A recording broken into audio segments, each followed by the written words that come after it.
오늘 말씀은 포기할 줄 아는 신앙이라고 하는 제목으로 함께 은혜를 나누겠습니다.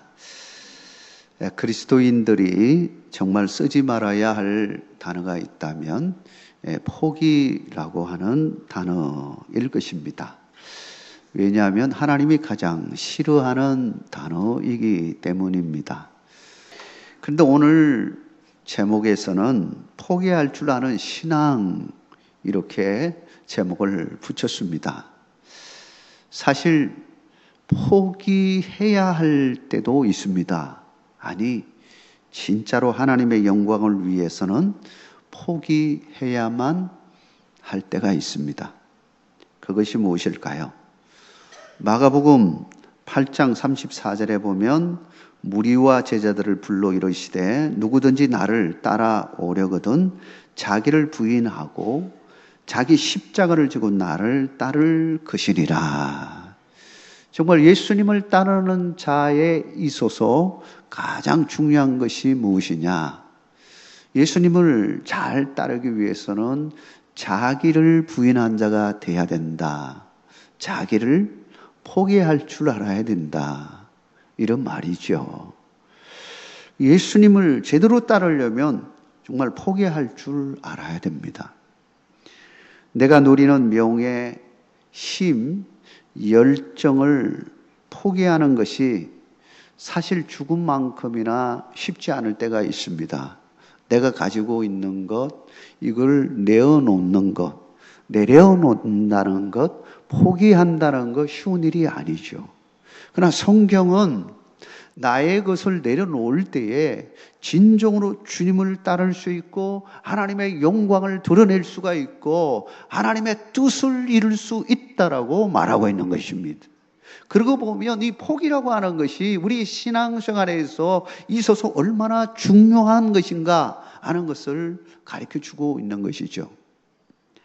오늘 말씀을 통해서 포기의 삶을 살았던 우리 선인들을 살펴보고 오늘 이 시대에 우리도 포기할 줄 아는 신앙 가지고 살자라고 하는 말씀으로 함께 하려고 합니다.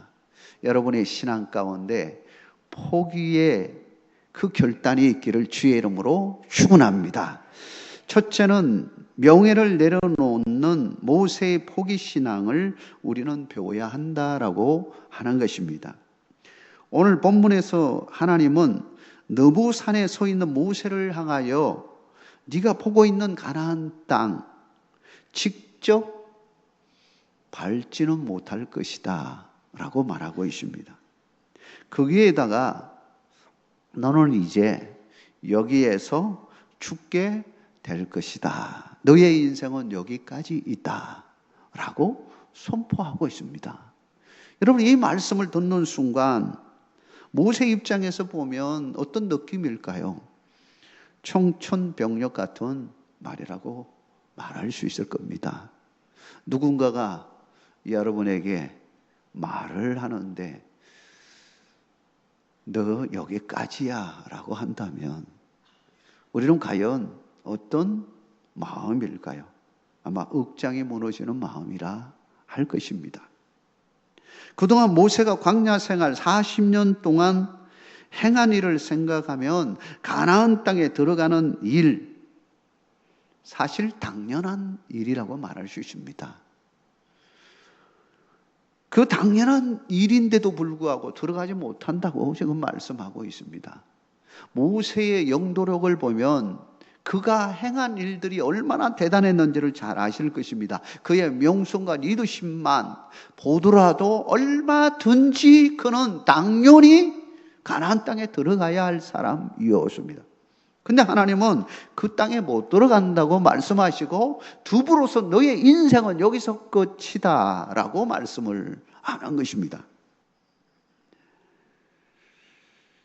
모세의 입장에서 보면 이 순간에 얼마든지 하나님 앞에 어필할 수 있는, 또 하나님께 정말 기도할 수 있는 순간이라고 말할 수 있을 것입니다. 하나님, 제가 하나님을 위해 어떤 일을 했습니까? 40년 광야 생활 속에서 하나님만을 위해 헌신했던 자가 아닙니까? 그런데 제가 아직도 건강도 있고 한데 왜 제가 가나안 땅에 못 들어갑니까? 왜 여기서 내 인생을 끝내야 합니까?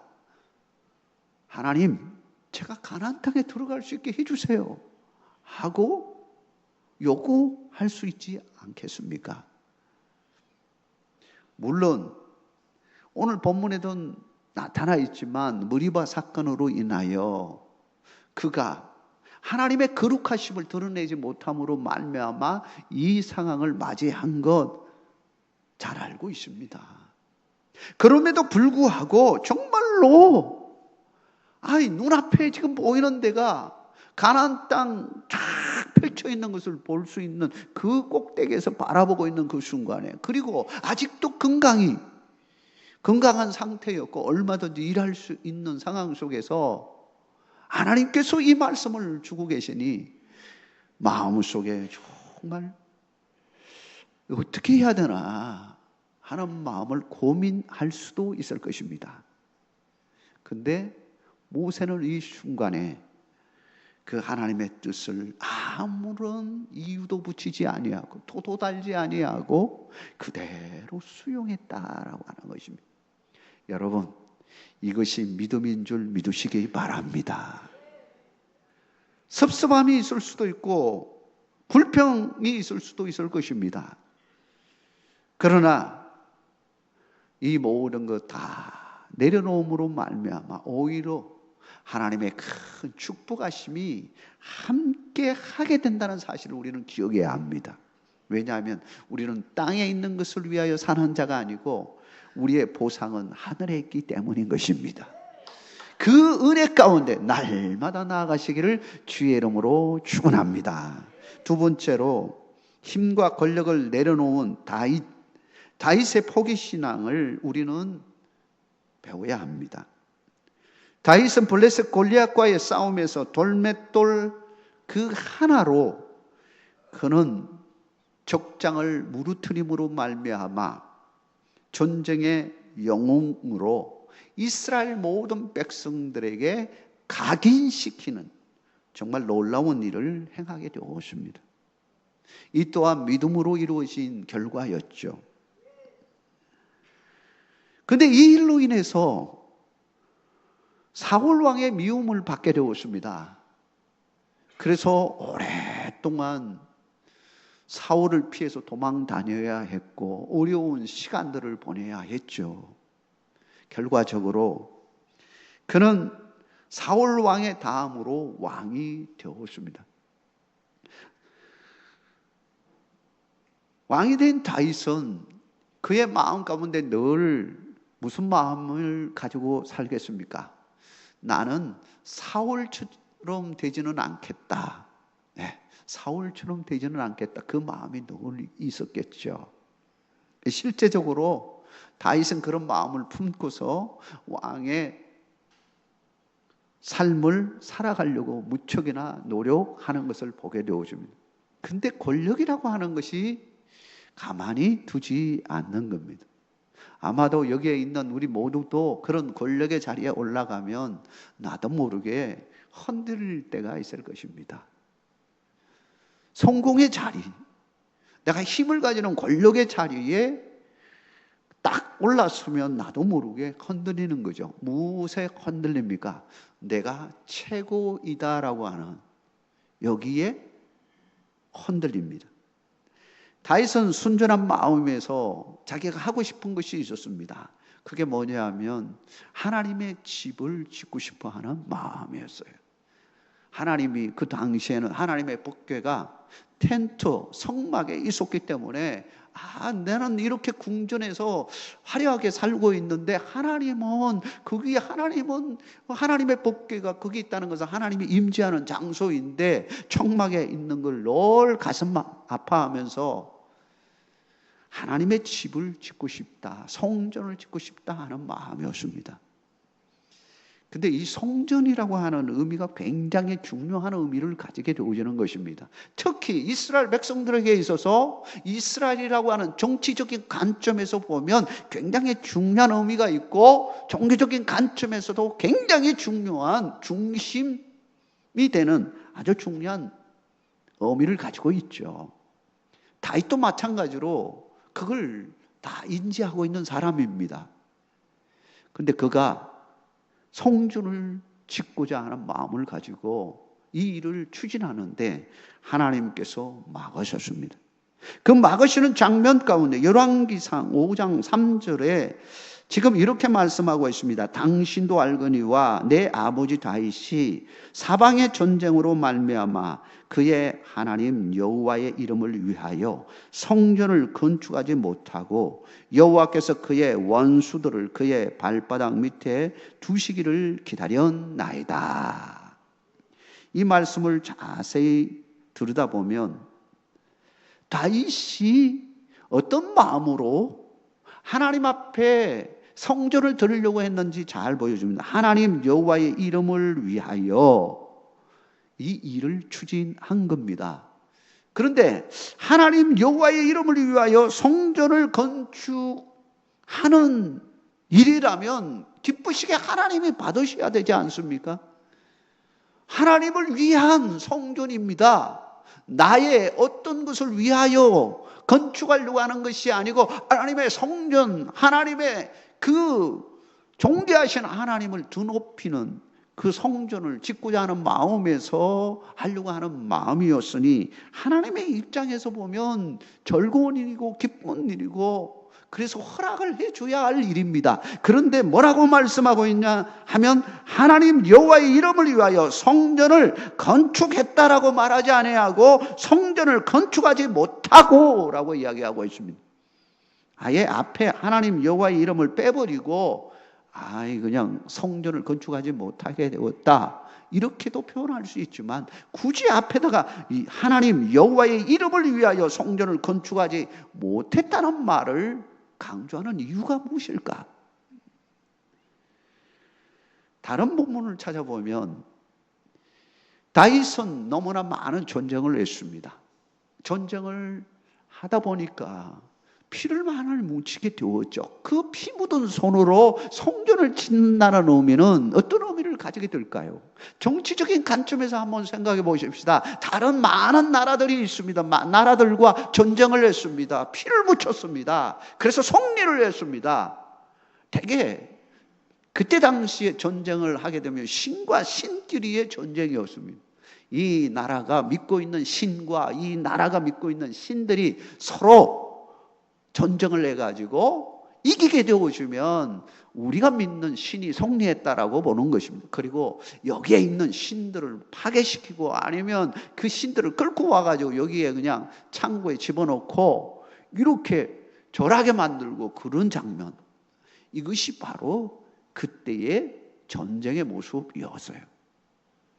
그러면 하나님을 섬기는, 여호와를 섬기는 이스라엘 백성들이 그러한 상황을 맞이해서 성전을 지었다라고 한다면 그 다른 나라들이 어떻게 그 신을 이해하게 될까요?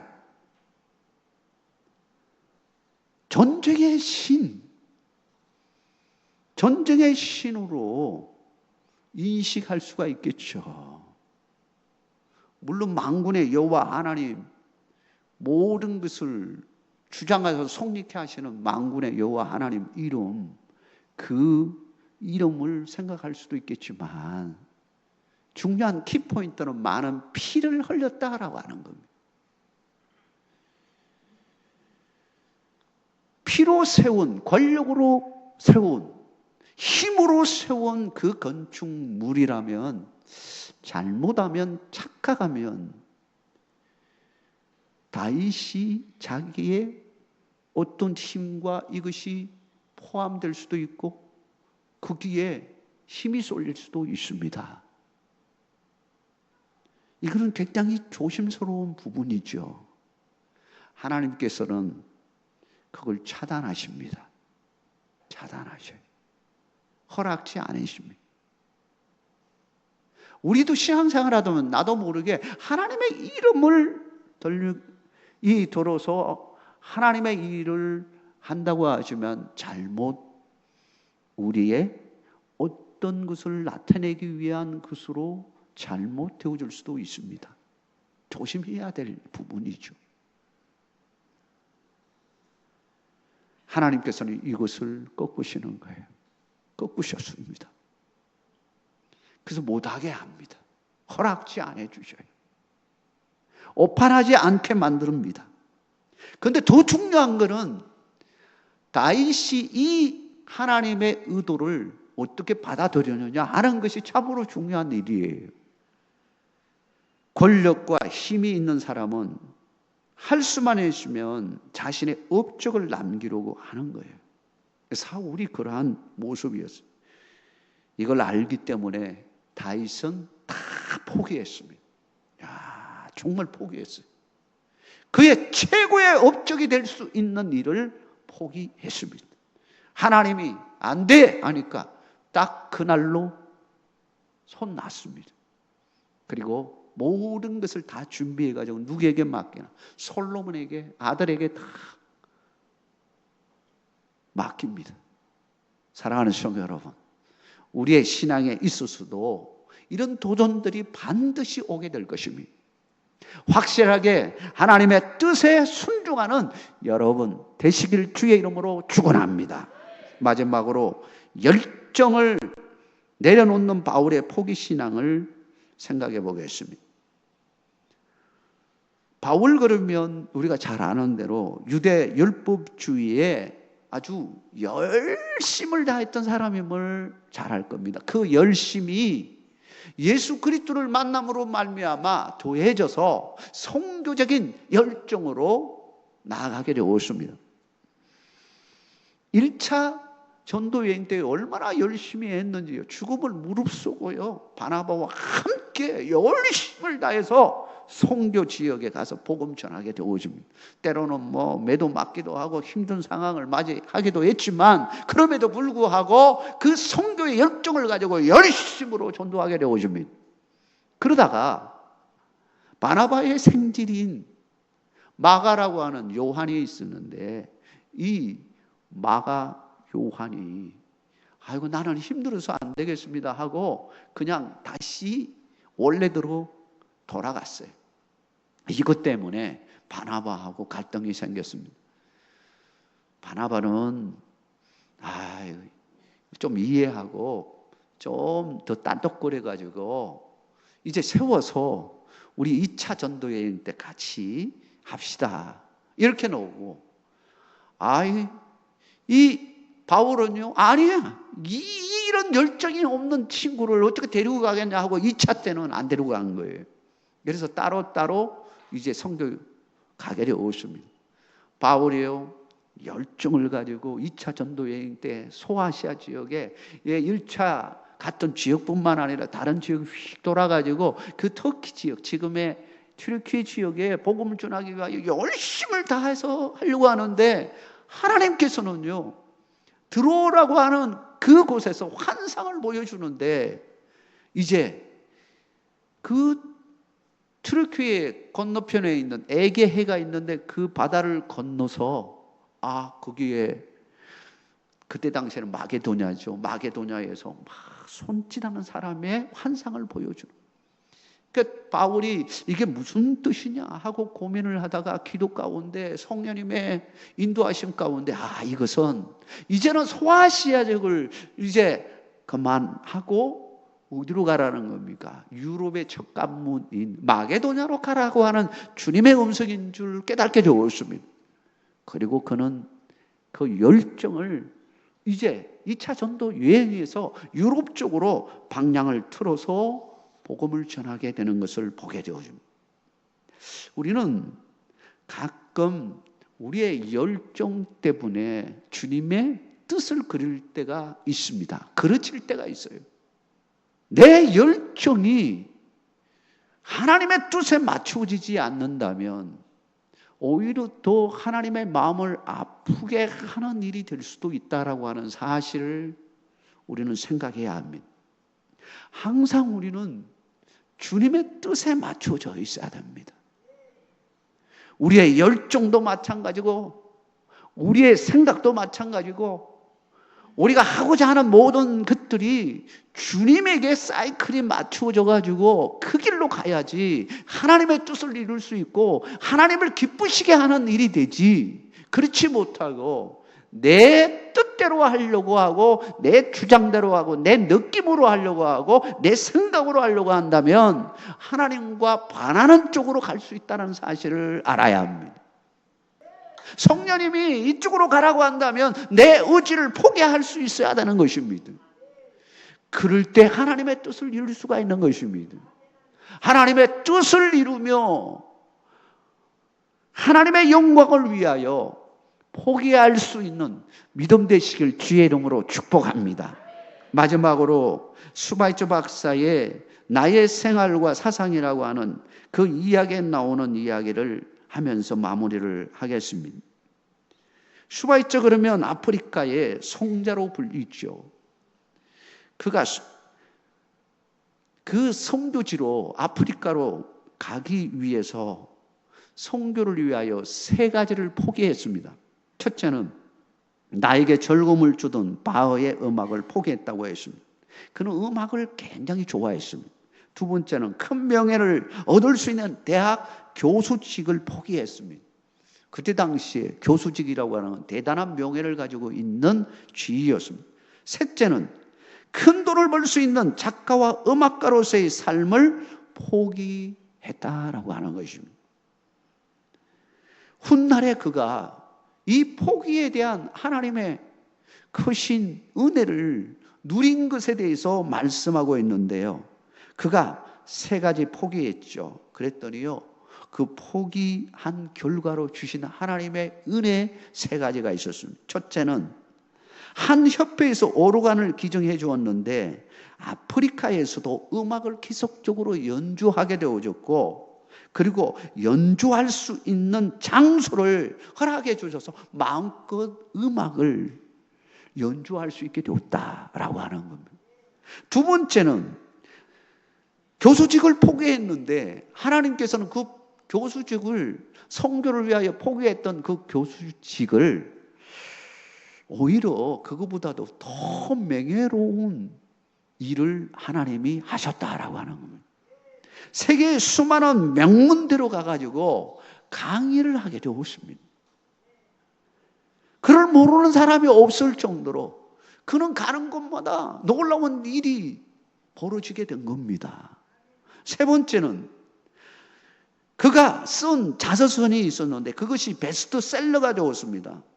작가로 활동해 할 때보다 더 많은 돈을 벌게 되었어요.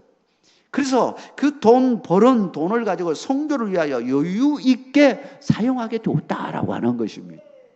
하나님은 참으로 멋진 하나님이라는 사실을 고백하고 있는 것입니다. 포기했더니 나중에 보니까 결과적으로는 포기한 것 그 이상으로 하나님은 넘치도록 하나님의 축복이 임하게 되었음을 고백하고 있는 것입니다. 우리가 신앙생활 할 때에 반드시 포기할 때가 있습니다. 여러분 두려워하지 마십시오. 포기하십시오. 명예를 내려놓으십시오. 나의 권력, 내가 가지고 있는 힘이라고 하는 것 내려놓아 보십시오. 그리고 나의 열정까지도 내려놓고 하나님의 뜻에 순종하시고 나아가십시오. 그러면 하나님께서 여러분의 그 헌신과 포기의 결단을 다 기억하시고요. 여러분의 삶의 피로들을 다 채워주실 뿐만 아니라 우리는 영원한 주님의 나라에 들어가는 축복 약속되어 있음을 믿으시기 바랍니다. 이 은총이 여러분과 함께 하기를 주의 이름으로 축복합니다.